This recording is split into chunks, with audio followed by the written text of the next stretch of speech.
These 2 lines are all you need to fish really to have a great day's fishing. Simple baits, simple tactics, and great results at the end of it. So let's look at those 2 key lines and why they're so deadly.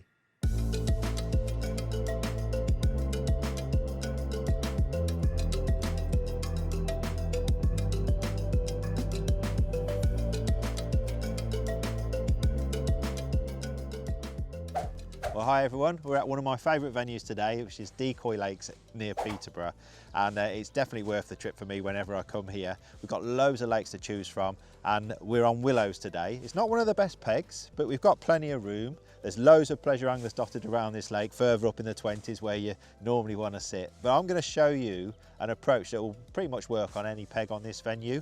Short pole and edge fishing, especially this time of year, it just takes venues apart. And this place gets a lot of wind, we're in the fens, and short pole fishing really comes into its own. And simple baits, pellets, maggots, corn, that's all I've got on my side tray. And just 2 or 3 rigs. I've got my trusty XTR400 pole. You don't need a 3,000 pound 16 metre pole for this. I've got 5 sections of pole out. So I'm going to show you how to make the most of short pole and margin fishing with minimal tackle, but with maximum results.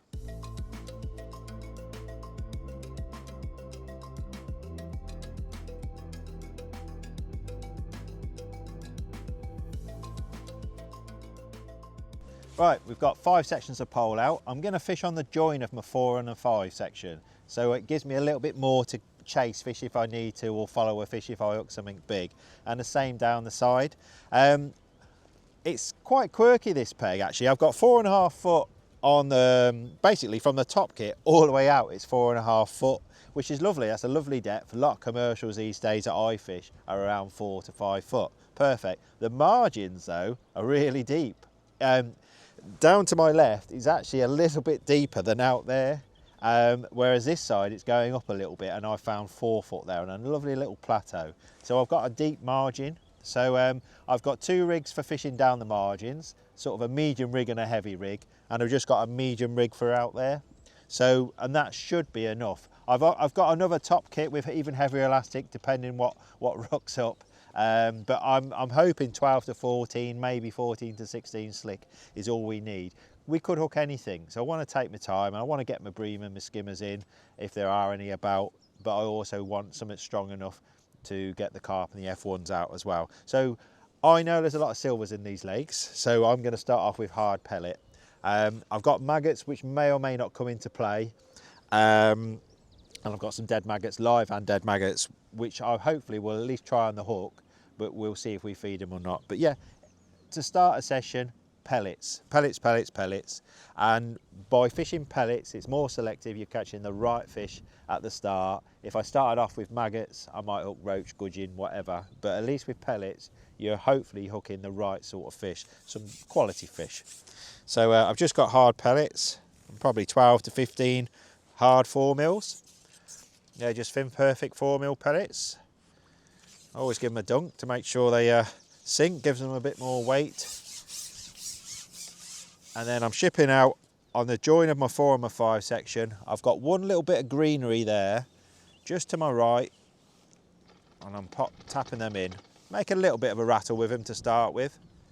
And we might have to make more noise, we might have to make less noise with them, but that's enough. It's quite windy today, so noise won't play as big a part as if it was flat calm. But certainly at the start, I don't mind rattling those pellets in, and we'll see if the fish behave. This is my very first look, so it might take 5–10 minutes to get a bite, might take half an hour to get a bite, but it's a nice, easy, comfortable range to be sat there waiting. So what often happens on a lot of commercials, if there are a few fish about, you can get 1 or 2 straight away over a very small amount of bait. So that's why I've not gone in with my big pot. Always go in with a little medium toss pot. I always put the extender on to help avoid spilling too much bait. And I'll tap 15–20 pellets in. If we don't get a bite, we'll give it a minute, 2 minutes, and then tap another 10–15 pellets in. Typically the wind's really getting up now. But I'm all locked, nicely locked. My elbow's locked, it's locked between my knees. Everything's locked in position. So I've still got that little bit of greenery on the far bank that I'm lined up to, and the float's not moved either, which is good. Creating a little L shape with the rig and a couple of number 8 back shot. If this was calm, I'd have a much shorter lash, 4, 5, 6 inches, but I've probably got about 10 to 12 inches above the float, just to help buffet any of this wind that we've got. There we are. That was straight after lifting.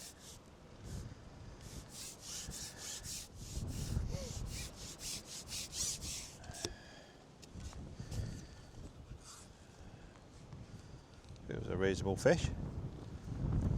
Just 12 to 14 slick, which in this sort of depth and this distance is just a lovely all-round elastic. Comes out just the right amount for sort of all sizes of fish. I've stripped it a little bit with my puller. It's a little F1 or a little carp. It's F1. There we are. We're up and running.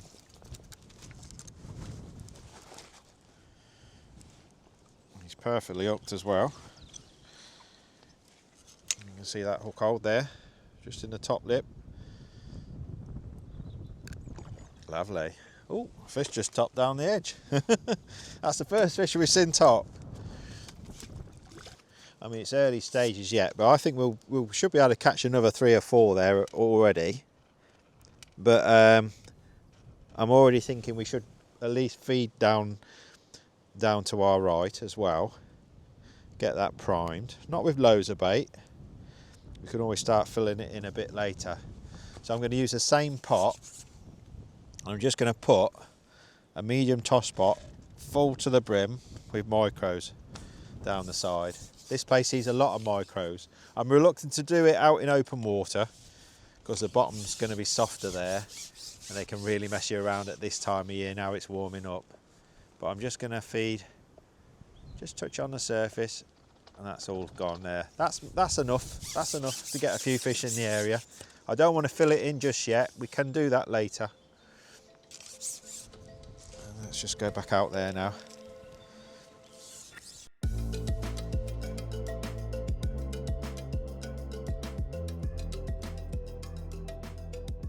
If I had to choose one bait, it'd be pellets, and hard 4mm pellets is a great option. If your venue's got loads of big carp, then I'd be doing this with 6mm pellets instead. But if there's a mixture of fish, then I think it's hard to beat 4mm. But because we've fed so little and we're just dripping it in, we can always mix things up. We can swap this to 6mm pellets, and we can definitely swap it to maggots as well. That was a nice little dink anyway. Got them going now, hopefully. Oh, that one gave up. Perfectly hooked. Look at that. Couldn't ask for a better hook hold. So it was a bit of a slow start, but we've just caught 2 pretty quickly there. Soon amassing a weight. What we're finding everywhere at the moment is we're still getting cold mornings, and I think these fish are a little bit sluggish to begin with. So that's another reason for not putting a load of bait in at the start.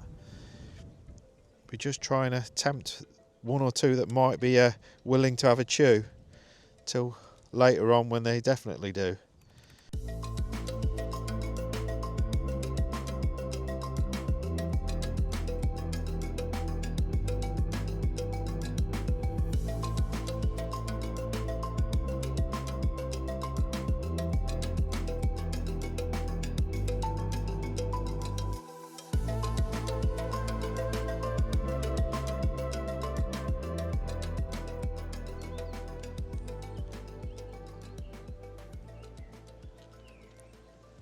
There we are. That was just after feeding a few micros with those 4mm as well. So don't be scared to try and mix it up and try and force something to happen. It was a decent fish.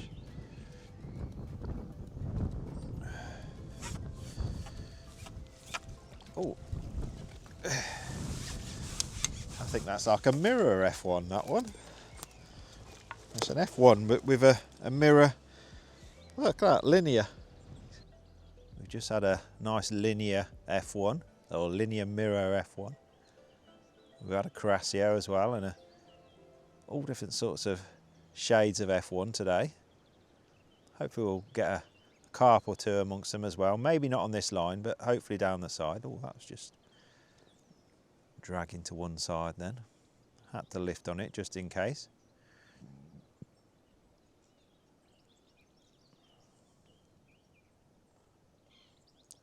Yeah, today for whatever reason, just putting a few micros in with those banded fours seems really good.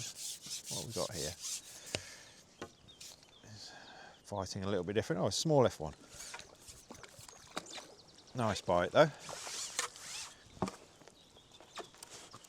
Yeah, that's probably the smallest F1 we've had so far. Oh, the rig's just pinged off, but lovely. Shall we have a look at the rig? Nice and no nonsense rig.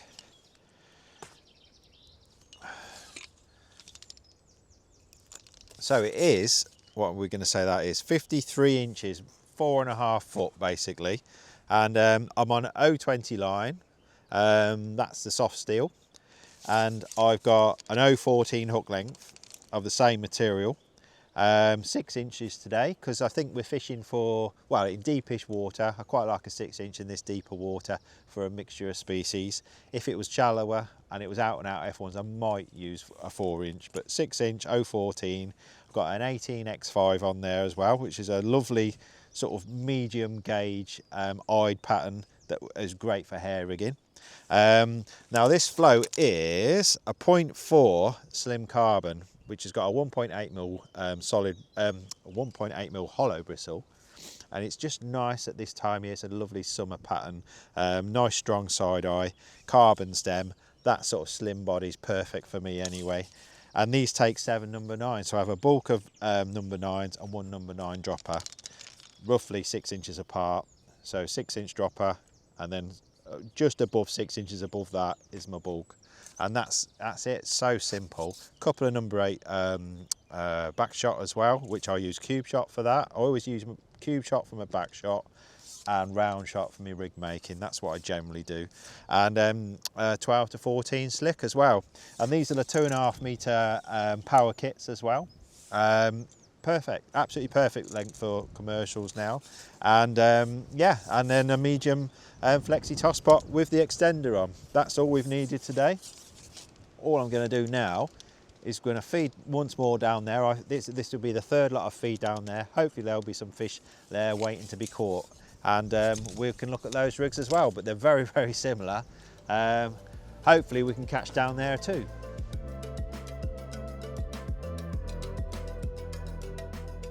Right, I've fed about 3 times down the side now, so I'm going to start off on corn, and almost the same rig is, in fact, it's 0.1 gram heavier down there, purely because I think I want to go a bit heavier whenever I'm trying to pull it into cover and try and keep it there.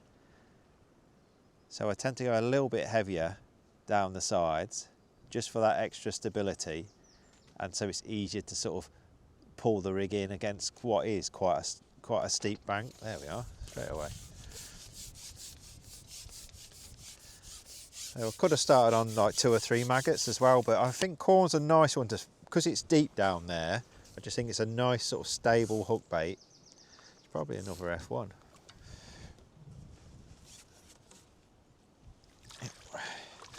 He came up sideways, but he is in the mouth, isn't he? Yeah. Yeah, it's just a nice, stable and selective hook bait. So yeah, more F1s, lovely. And I think F1s tend to be down deep margins from the off anyway, so don't be scared to go down there early. And the carp tend to come a little bit later, but you just never know at this place. There's all sorts of surprises in this place. I'm going to feed a few grains of corn now. Now I've had a bite on it, and a nice big dollop of micros. Don't be scared to give them a few micros down the side. Some people feed loads of micros at this venue, but I generally think, you know, one nice big bait tub full is ample. If you feed too many micros, you just get a peg full of fish that you can't catch. So just feed enough to get 1 or 2 good fish in your peg, but not so much that they're troughing on all your micros and not taking one look at your hook bait. But we've fed a few grains of corn with that now. I say on some venues I might feed maggots instead, or sometimes just neat micros. We could fish a banded 4mm pellet down there, but in my experience it's not so good fishing a banded pellet on this venue whenever I've tried it. I just find you foul hook a lot more fish down the sides. I think it's just because of the way they come in and thrash around. So we missed that one.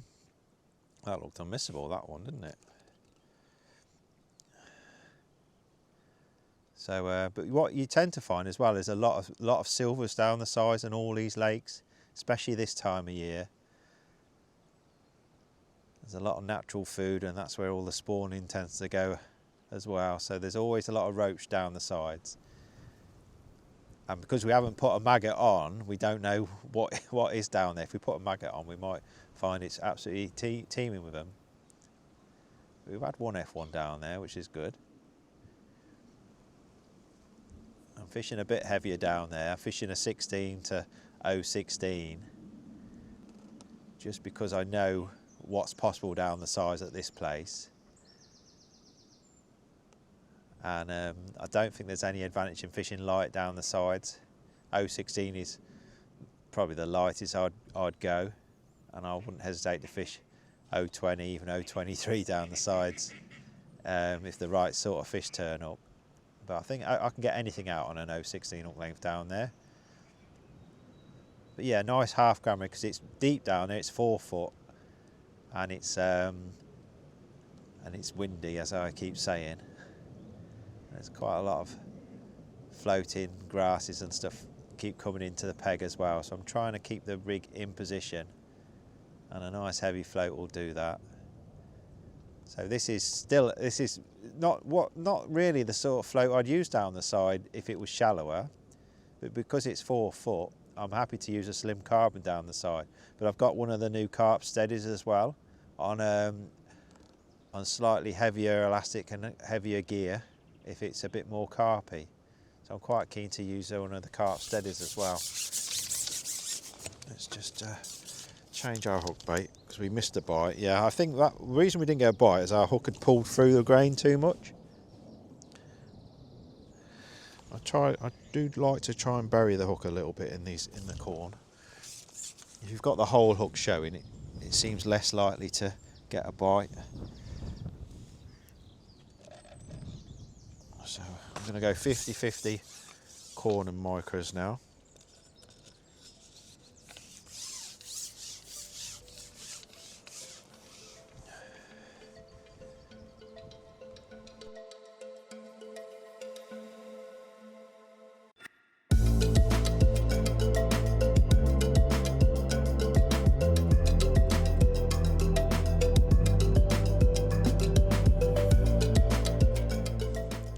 Well, the pole we're using today is the XTR400, and I really love this pole. I've always been a fan of cheaper, strong poles. I use them all the time. Yes, I own a top of the range flagship pole, which I use on big matches and that, but there's something fun about using a strong and very affordable pole. And because we're only fishing 5 sections out today, I could have used anything, but this XTR400 is solid. I use it on my little canal missions as well, because I can throw it through the hedges nicely, and you're not too worried when there's cyclists and dog walkers and everything around. I use it on the river as well. It's fantastic for fishing flat floats and big baits and things as well. And you know, we don't need 16 metres on a lot of venues I fish. In fact, a lot of the lakes here, it's a 14.5 metre pole limit, and I will comfortably use this at 14.5 metres. And I actually have on one of the strip lakes further up, I use this at 14.5. Really good on a windy day as well. You don't want to subject a 2,000, 3,000 pound pole to that sort of wind. And a nice strong 400 is just straight, is the first thing out of my bag when I need a nice strong pole. And it's great, it's absolutely great. I can't fault it. I love using poles like this. And We don't have to be tackle tarts. It's not all about having the top of the range stuff.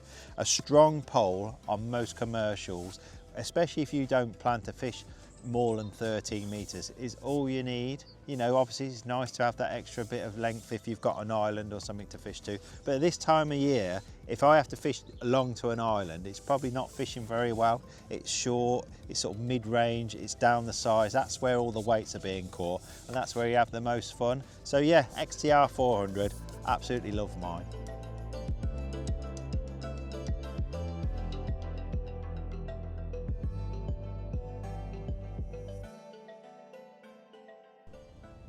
Just put 3 white maggots on.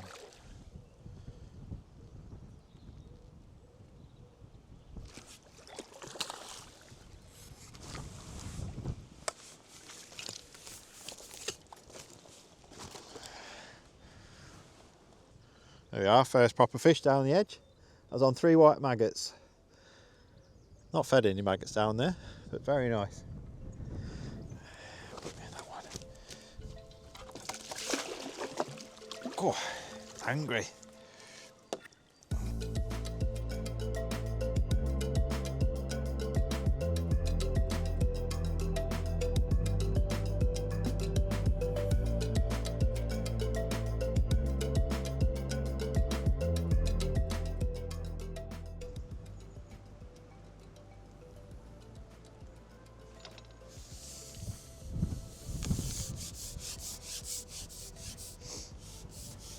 Might be a nice one to end on. Don't think it's a big fish, but just pulling a bit of elastic out. Oh, it was. There you are. A chunky F1 again. We've had them all different sizes today. That's probably a medium one, shall we say. Yeah, decent fish to end on. Let's pop you in there. Well, we've had a cracking day. I've had plenty of bites, and it's been interesting fishing. It's not been easy by any stretch, but we've managed to work it out. We've managed to catch some fish.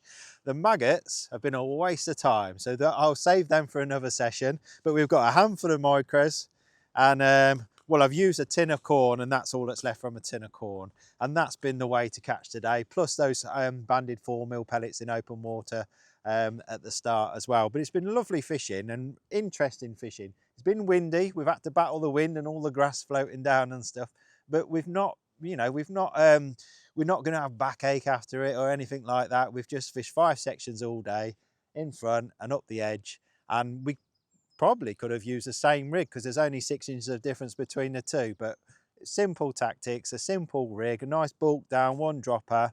Corn's been really good down the side. Hard pellet's been good out there. And like I say, we've caught lots of fish. The highlight for me was a nice flying bream, but we've had a nice carp. We've had F1s from sort of 10 ounces up to definitely £4. And we've had 1 caressio as well. There's been a few roach down there. We've had a nice big roach. We've caught a bit of everything. That's what I enjoy anyway, catching a bit of everything, never knowing what the next fish is going to be, and on the simple tactics as well. So I hope you enjoyed that. Go out and give it a go. And yeah, don't forget to like and subscribe, and check out all the videos coming out on the Matrix YouTube channel as well. There's loads more tough stuff to come. So yeah, I'll see you on the bank again soon.